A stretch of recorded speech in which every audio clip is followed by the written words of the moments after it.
Saludos queridos amigos del canal Aurora y público en general, en particular a la Iglesia Defensores de la Fe de Maunabo.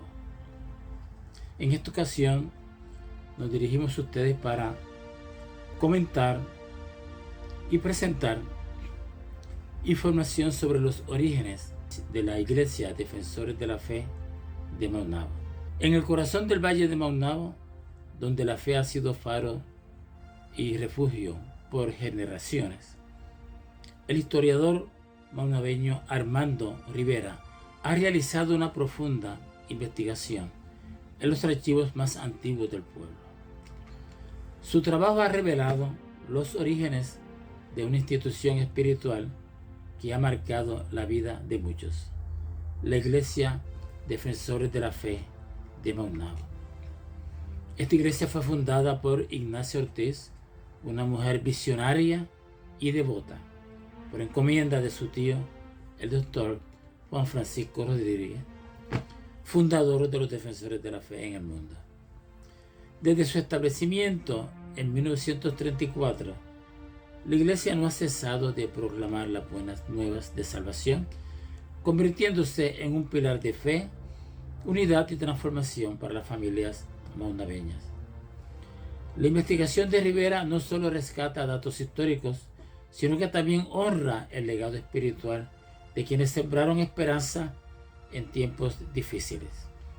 Este video también tiene un componente que consiste en una crónica que relata unos eventos relacionados a esta época y con la iglesia.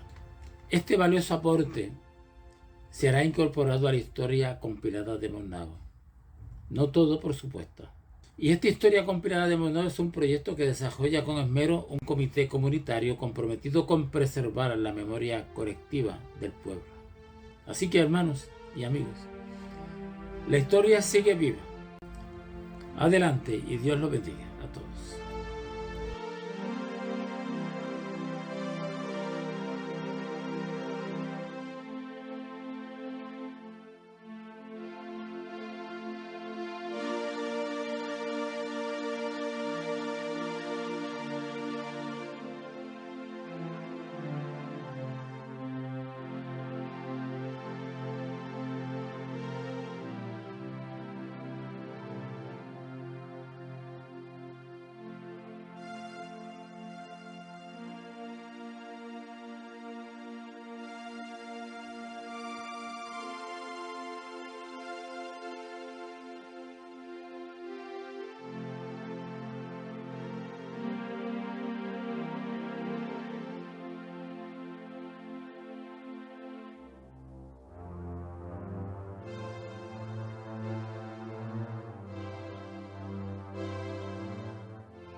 Un día del mes de octubre de 2014, indagué con Miriam Rodríguez Rosario sobre la historia de la familia por parte de Candelaria Rivera, mamá Candó, y su hermana Juana Rivera.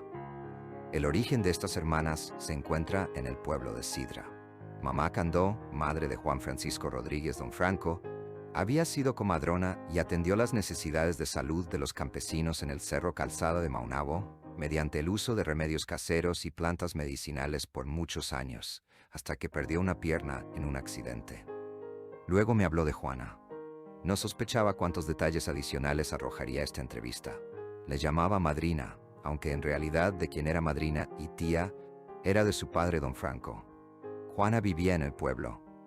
En esta crónica nos referiremos mayormente a ella, por ser este componente familiar el menos conocido y sin embargo de gran importancia. Don Franco se refirió a Juana y su primo Julio como personas muy especiales en su vida.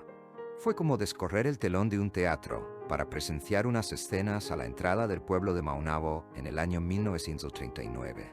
Para entonces, mi afable interlocutora tendría unos 13 años. En esos tiempos, el pueblo de Puerto Rico vivía lleno de ilusiones, fascinado por el mundo de esperanzas que se abría ante sus ojos tras la reciente llegada de los americanos. En ocasiones, Miriam era llevada a visitar estos parientes en Maunabo. La llevaban, seguros de que en este lugar tendría buenas experiencias, y así se fortalecían los lazos familiares. Compartía con madrina Juana, sus hijos y otros parientes. Pero antes de proseguir con el drama de ese momento, fue necesario el repaso de la cronología de la familia. No olvidemos que estamos describiendo escenas de unos 70 a 90 años en el pasado, con la fortuna de tener acceso a personas que pueden dar testimonio directo o de segundas fuentes cercanas y confiables. Papá Sico se casó con mamá Candó en el año 1895. A partir del 1897, precisamente el año antes de que llegaran los americanos y azotara el huracán San Ciriaco, surgió la generación de Don Franco, a la que subsecuentemente Miriam pertenece. Por parte de Juana Rivera, el árbol genealógico era el siguiente. Juana tuvo un hijo, Julio Ortiz, y una hija de crianza, Melania. Los hijos de Julio Ortiz fueron Jenny y Milton. Milton permaneció en el pueblo por muchos años. Julio Ortiz era un pariente muy querido por Don Franco y dedicó su vida a los negocios. Vivían y eran propietarios de un terreno a la entrada del casco de Maunabo. También poseían una finca en el sector Machucho del barrio de Calzada, entrando por el camino frente a la tiendita de Misterio, hoy conocido como Camino de los Senquiz. El papá de Miriam tuvo la osadía de pedir a Dios dirección para su vida mientras oraba en una gran peña cuando aún vivía en el Cerro de Calzada.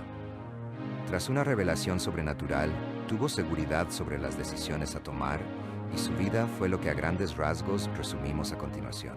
1917. Conversión con el Motor metodista de nombre George Richardson. 1925 trabajó como misionero en la República Dominicana, Vieques, y como ministro con la Alianza Cristiana y Misionera en Manatí, Ciales y Morovis. 1925-30 fundó la Iglesia ACM en Guayama, que para el 1930 viene a ser la primera iglesia defensores de la fe en el mundo. 1931 fundó otra iglesia, Alianza, en Arecibo. Durante este tiempo estuvo acompañado de su sobrina Ignacia Ortiz, que hasta entonces había ayudado en la crianza de sus primeros hijos, Miriam, Juaneri y Dan. La Cintayer Ortiz probó su capacidad como misionera en Arecibo, tal como lo reconoce la historia oficial de la denominación ACM, al describir a Don Franco como uno de sus grandes líderes fundadores. Por tal razón, a finales del 1931 es enviada por su tío con la tarea de evangelizar a su pueblo natal y en especial a su propia familia. Don Franco siguió su ministerio exitoso en Río Piedras, consolidando el desarrollo del movimiento religioso Defensores de la Fe Cristiana de Puerto Rico y Latinoamérica, en asociación con un evangelista americano de nombre Gerald B. Winrod. Ignacia fundó la iglesia de Maunabo en la década de los 30, y luego continuó trabajando como misionera en Río Piedras con su tío en la década de los 40. El resto es historia más reciente, que no es mi propósito relatar en estos momentos, quizás en otra ocasión. Ahora pues, corresponde narrar una escena memorable, la visita del Dr. Winrod al barrio Machucho de Maunabo. Don Franco iba con su hija Miriam por la antigua carretera de Yabucoa a Maunabo. Se conoce esta ruta como La Pica. Las ruedas del vehículo en que viajaban pasaban como a un pie del borde del precipicio. Conducían con cuidado. Los acantilados descendían en ángulo de 180 grados. Caer por allí significaba un viaje seguro al país que está más allá del sol. Eran esperados por Madrina Juana y sus parientes. El objetivo principal del viaje era asistir a un servicio religioso en el campo, en que estaría participando el Dr. Winrod. Pero antes compartirían con sus familiares. Por fin llegaron, tras pasar a su derecha frente al cementerio municipal. Al bajarse del vehículo apareció tía Juana. Los estaba esperando, preocupada por las 3 horas de viaje. Era una mujer de mediana estatura, blanca, ojos claros y una hermosa cabellera color castaño. En su rostro se dibujaba una sonrisa jovial y en su totalidad proyectaba una alegría inmensa de verlos. Abrazó a la niña, saludó a su sobrino que para entonces tenía 40 años. Lo primero que dijo fue: estaba preocupada por ustedes. Esa carretera es tan peligrosa. Madrina había preparado un rico almuerzo de viandas con bacalao. Luego del almuerzo reposaron. La tarde transcurrió en larga conversación, siendo don Franco el centro del grupo, en quien la gente buscaba dirección y palabras de consejos sabios. De más está decir que durante esa tarde no fueron pocos los que pasaron para tener el honor de saludarle. No era rico, no era poderoso, pero era un hombre que todo el mundo quería saludar y escuchar. La casa de madera tenía un inmenso balcón. Estaba pintada de verde y blanco, con una hilera de amapolas al frente y parte de los lados. En el balcón había unos bonitos sillones de metal. Este era el lugar más fresco y cómodo de la casa. Allí permanecieron por horas. Al frente pasaba la gente que iba para el hospital, la plaza y las tiendas. El camino era de tierra. Jenny, la nieta de Madrina Juana, hablaba con gran entusiasmo sobre sus planes de estudiar en la Universidad de Puerto Rico, que había sido inaugurada en el año 1903. Quería ser maestra. Tenía entonces 17 años de edad. Muy parecida a su abuela Juana, en apariencia física, pero aún más bonita, si se pudiera decir. Cuando le dieron permiso para retirarse, fue a su cuarto. Desde allí los llamó para enseñarles la colección de muñecas de trapo que tenía en una tablilla de madera, regalo de mamá Candó. Y, la gran sorpresa, una guitarra que le había regalado su papá Julio. Ya sabía muchos tonos, se oía bien. Practicaba para el servicio religioso que se celebraría en la iglesia del campo. Su abuela madrina Juana había donado el terreno para la construcción de la capilla, y en estos días estaban terminándola. Quería cantar el himno, Ven a la iglesia del Valle. Luego don Franco siguió conversando en la sala sobre el éxito del trabajo misionero de su sobrina Ignacia. Prácticamente toda la ruralía de Calzada, Valle y Monte estaba tras los caminos que esta misionerita desde los 21 años estaba trazando. De noche una multitud de campesinos, alumbrándose con las luces de las antorchas hachos y los claros de luna, iban por los caminos, cantando alegremente con el sonoro acompañamiento de guitarras cuatros y una sinfonía. Más adelante en la tarde llegó Ignacia, algunos le decían Nachita, al hogar de Madrina Juana. Don Franco la había mandado a buscar. Vino a rendir cuenta de los trabajos de construcción de la capilla del campo. Ya casi todo estaba preparado para cuando llegara el Dr. Winrod. Eustaquio, Siriaco, Justo, Celestino, Alejo, Octavio, Esteban, hermano de Ignacia, y Juan Monclova se habían encargado de todo. Solo faltaba el instrumento que se estaba fabricando en casa de Agustín, el tío de Ignacia. Era un instrumento necesario para la iglesia porque cumplía la función musical del bajo en el acompañamiento. Fue traído a Puerto Rico por los esclavos africanos. Papá Sico había enseñado a Agustín su construcción.